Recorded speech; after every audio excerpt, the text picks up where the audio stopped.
and then the there was houses getting broken into, and they would be taking like small stuff that they could just put in their pocket and sell, So not TVs and stuff, but they'd be taking like watches and all that sort of shit. But food, that's when you know it's junkies, eh? When they nick some DVDs and a box of cornflakes. Yeah, it's like, yeah. So that, like, my mum still locks the door.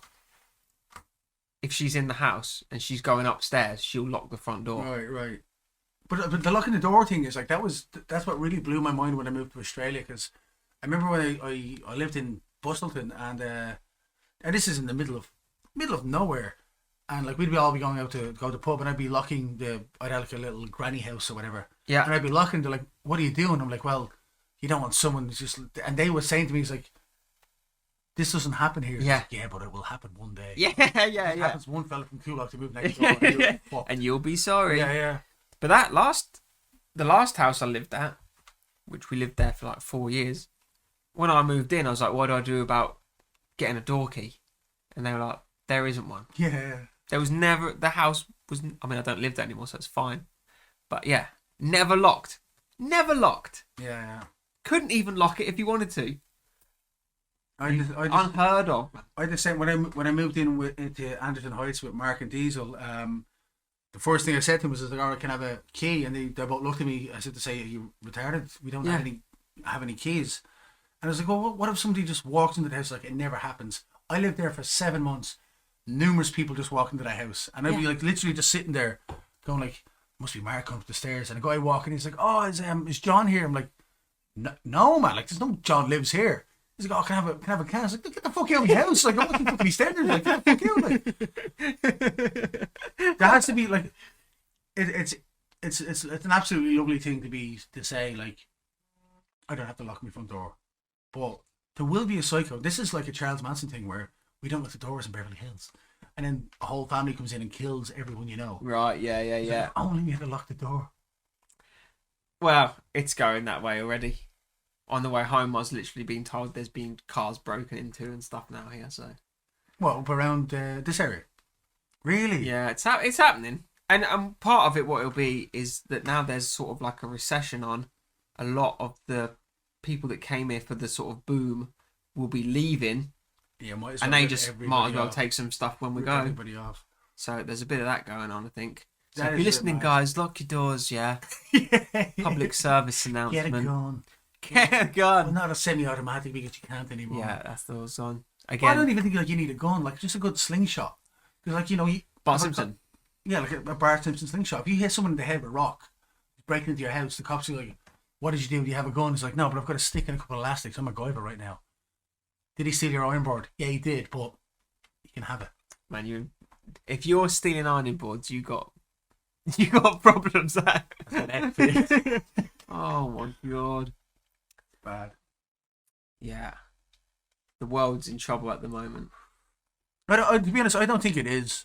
I don't think it's like we're not. Bill, it is. I'm telling you. I don't think That's we're a in fact. We're not. I'd love to see your stuff. I read it on CNN website. I don't know. I think it's just. I remember like there's the idea of fear mongering is it's like, oh, lock your door, you can't trust your neighbours, blah blah blah. I think we're in a stage now where you have to trust your neighbours even more now, because we are living in a state of if someone does walk down the road and you don't know who he is, it's like, who the fuck's this guy? Why is he walking around my house? Yeah. And the next door neighbour's like, "Here, Phil, who's at your milk bottles?" It's like, oh, I don't have milk bottles. Well, he left two. Yeah. Oh, And then was you the come milk home. You come home. You're like, "Oh, my neighbour left me 2 milk bottles. Someone pissed in that."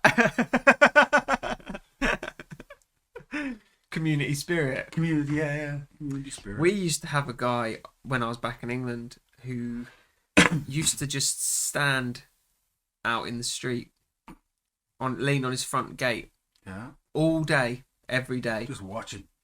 He was just there, and you could ask him anything. Has anyone knocked on the door today? Is it? Yep, you had some post delivered at this time, and they couldn't drop it in. They've left it over there. He was like neighbourhood watch, But it was that when you came out, you'd say like, "Morning," and then you'd come back, and he'd be like, "Oh, where you been?" Just to the shop. All right, cool. And you go back out. Out again? Yeah.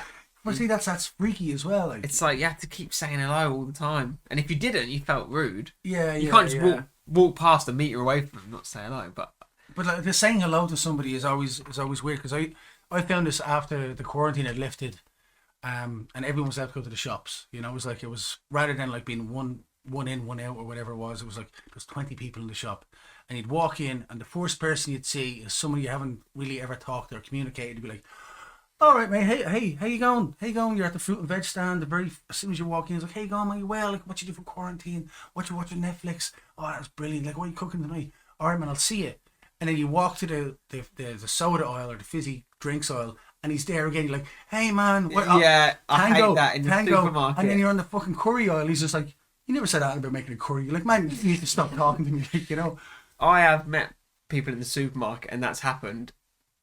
And I've said, if I see you in the next aisle, I'm not I'm saying hello. ignoring Yeah. you because and they're like, yeah, fair enough. It's like, cool. But like, if it's somebody that you actually have time and effort for, you always make the whole like, hey. But if it's someone you don't, after the first, right, we're done, the conversation is over with, and then you see them in the next aisle, you see them buying like a packet of chips, and you just think like, I knew he would, the prick. Yeah. But you know, the secret to that is, right, because if you're doing that, what I do, I've learnt this now, I go right to the end and I work my way back. So then you cross over in the middle. That's it. See, I haven't thought that far ahead. Yeah. Like, yeah. But like, there's so many people that I've met that I've literally went like, I never ever want to see you ever again, and I wish to God you got COVID. For at least 2 weeks, so I can shop in peace. Yeah. Just quarantine, just For 2 not weeks. death. Yeah. Just, you know. Just a slight dry cough. Do you, when you shop, do you go in aisle 1 and zigzag to the end No, and then out? I can't, because that ruins my entire system. Generally, the system that I have is I'll go in and be like, right, I know exactly what I want. So I'll be like, right, capsicums, up, get a stir fry mix, down to the rice, and then maybe, breakfast in the morning, bread. And then as I'm getting the bread, I'm like, eggs, back to eggs. That's like, that's not a system, Phil. My That's just random. remembering. Yeah. But I don't want to be walking in and out. I can't do that. Like, walk. Like, you see like a couple and they're walking together. I think the most times I've ever had an argument with somebody is when I'm shopping with them in a supermarket. Yeah. Because they're like, "Oh, well, should we get that?" I'm like, "We didn't come in for that. Like, what do we need raisins for? What the fuck do we need raisins We've for?" been past that aisle. Yeah, That's twice. me. I like to go through the aisle, get everything I need, next aisle, out the door. So unless you see somebody, you zigzag. You generally will zigzag. Yeah. Oh man, yes, mental. What about like the It's not that is mental. fucking It's mental, man. systematic. It's not. Because And then the thing is, I know what you mean though, because when I go shopping, I know where I'm going, what I'm doing, and I'm in and I'm out, and I don't enjoy it at all. Yeah. And I'm pretty quick when I'm in there. Right. So Don't take me long. So like, So- do you do a list? The list is in the head. I know I get pretty much the same stuff every week, so it's not like no need for a list really. Right. But when the girlfriend's here, can I come? I'm like, I'll be quicker Yeah. if I just go on my own. And then I'm like, well, why don't you just go? You know what you want to do and faff about. You go. I'll stay here and Yeah. I'll get dinner ready or whatever. Right. But she's like, I hate going shopping, and you hate going shopping. So why don't we just hate going shopping together? Because then we And end make up it hating more each other. enjoyable. You'll And end up I'm- hating each other. I just like to just in and out. That's how I approach most things in my life. Yeah. Just get in. Just get in, do what you're doing, get out. You know, I've I'd be a great criminal. I've always found that, like, if you do go shopping, like with somebody else or with a partner or a friend or anything, and you do the in and out aisle thing, you know, fucking snakes and ladders, you're walking down and then someone will go like, "Ooh, we should make muffins next week." It's like, we're not making fucking muffins. We're not here for muffins. Yeah. I'm not We'll here be for in here muffins. an hour. Yeah. Like, Jesus Christ, no. It's like, "Oh, there's Sandra from the salon." I'm not going to say hello to Sandra. I don't like her boyfriend. I don't know him. You know, I'm going to listen about him for the next 20 minutes about he likes muffins and I fucking don't. But even when we do, even if I'm playing a gig, say the gig starts at 10, I turn up at like 9:45, and then as soon as it's finished, I leave. Mm. Unless it's like on the weekend and everyone's out. But the trouble is when you're playing, you're on a different wavelength to the crowd, because you've had to go down and sound check and do all that, and then you can't be too mashed because you've got to play, unless you Phil Kelly. Yeah. But then you do get mashed, and then like you don't play very well. But it's like when you finish, you've got to pack away then. And as soon as the gig's finished, everyone just leaves, and then you got to pack up, and then you got to go find them, and the vibe's gone then because it's like it's been an hour since you've seen them. How about like the awkward thing for me always when I was playing was just like, right, halfway break, boys, we're just gonna go out for a quick cigarette and then we'll be back in 10 minutes. And it was the walking through the crowd when everyone's just like, Phil, that was like, or Alex or fucking Dave or Marty, that was great. And by the time you get up for a smoke and you're walking back, they forgot that it was great at all. Yeah. And you get up and you play again, they're like just completely different. You've almost levels got to wrong. start from zero. Yeah, you got to start all over again. So Yeah. it's probably sometimes better just to do the gig fucking back to front, like fuck it, like It's we'll just play for 2 hours. It's a good idea to not have a break, but if you go and watch, any band, that they'll have like the support band, and then the main band will normally do an hour and a half. Support act will do 45 minutes, and the main band does about an hour and a half. We play 3 hours, which is mental. It's a long time, man. For almost no money. And to keep everyone entertained during that whole thing, like everyone's going to be drinking anyway. To play without a break is like exhausting. Plus, I don't want to piss my pants on the stage. As rock and roll as that might be, I need and a break. it's quite hard to get a cup of tea passed over the crowd. Yeah, like, yeah. but You that's crowd called surf with a someone, kettle. It is lethal, man. Yeah. 3rd degree burns. Yeah. But you guys have got a gig coming up now, and these are... We have got a gig, everybody. So- 10th of July at Yonder, Queenstown. Be there, be It's square. free in as well, I imagine. Free admission, guys. Yeah, Free admission. Mental.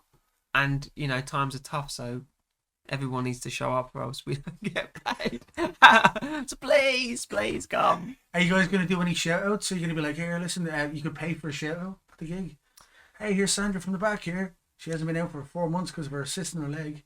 yeah. Maybe that's She's got to get up the front here. Come on. That could be like a new financial avenue for bands. Well, paid shout-outs. I've been watching a lot of televangelist documentaries over COVID. I just got obsessed with it.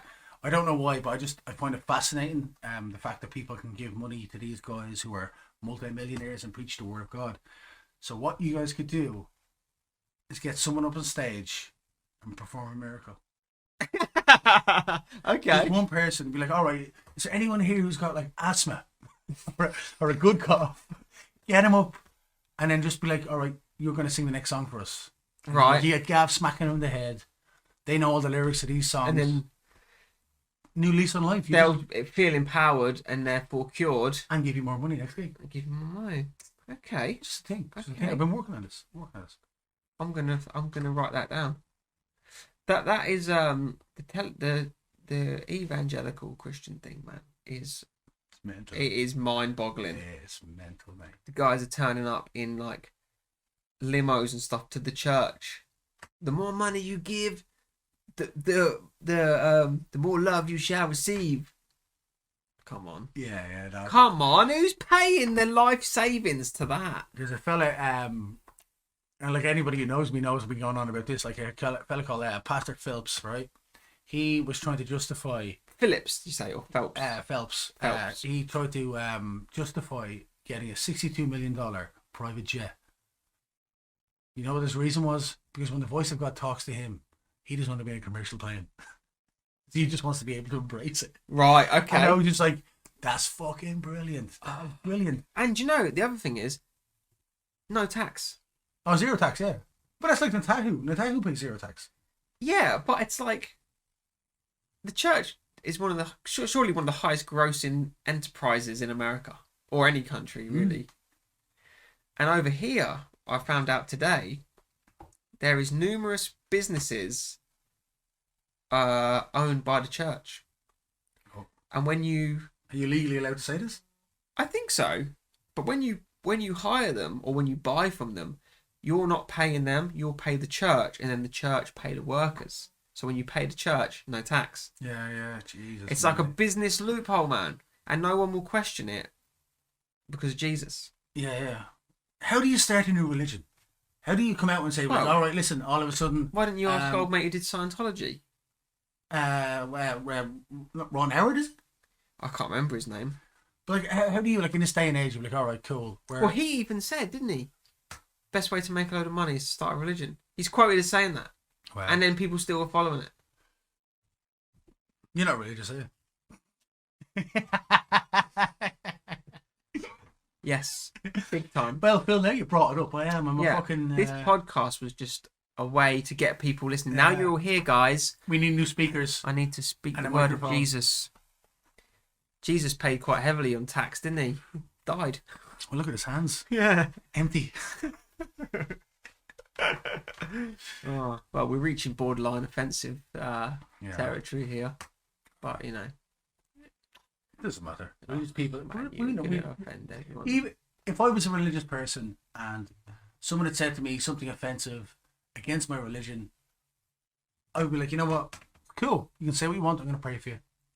As far as Yeah. I'm concerned, you're forgiven. Yeah. As far as I'm concerned, you're forgiven. Well, okay, here's a little thing. Hopefully someone can explain it to me. I can't remember where I heard this, but they were saying, generally speaking, you've got two sort of separate schools of thought as far as like Christianity goes. You've got God's plan, Mhm. in which he has your whole life mapped out from start to finish. All right. And even the bad stuff that happens for you, that's God's plan. So just go with it. He's got it all worked out. Mm. Or you've got free will, Right. which is here you are on earth. Whatever you do is up to you. If you pray for me, brilliant. But if you don't have to, but then you go into hell, whatever. Right. All your decisions are your own. Be a good person. Right. So if you're category A, God's plan, praying for anything is a waste of time Yeah. because he's already decided what's going to happen. So if you pray for it, it doesn't matter because he's decided what's going to happen anyway. So Right. praying, waste of time. Free will, if you pray for it, he's not going to do it because that's not free will then, is it? So No. either way you go, Yeah. praying is a waste of time. Yeah. You are... What? How does it work? It doesn't work, man. Or maybe it does. It doesn't. It doesn't. fucking work. So, yeah, if anyone's got an answer for that, Yeah. answers on the back of a postcard. Pray for please. me. Pray to us, and we might find it in our heads. That's mental. Oh, well, Phil, I think we'll wrap it up there, mate. All right, man. If everyone's listened right to the end, well done. Good combos. Good convos. I really enjoyed it. We walked in here with like no preordained plan of what we were going to talk about. Just a cup of tea and a can of Heineken. That's and it. away we go. Yeah. That's how we roll. And this is the longest one so far. So far, Chats with Chinwag with Chan is the highest viewed podcast I've done. Yeah. I think that's down to his own advertising of it. So you got a bit of competition there. That's grand. Even if one person listens and realizes that I am absolutely full of shit, I've done my work here today. Okay, have you got a special tag sign off line? Why is it like a hashtag? Whatever. Have you got like a catchphrase? A catchphrase. My catchphrase as of late has been. Fuck, I don't know. I don't really have a catchphrase. I don't really play on that shit. But if I was going to say something to get a message across to anyone, it was like, put your ducks in a row, swim backwards, and smell the cheese. And I'm going to say, as always, sayonara.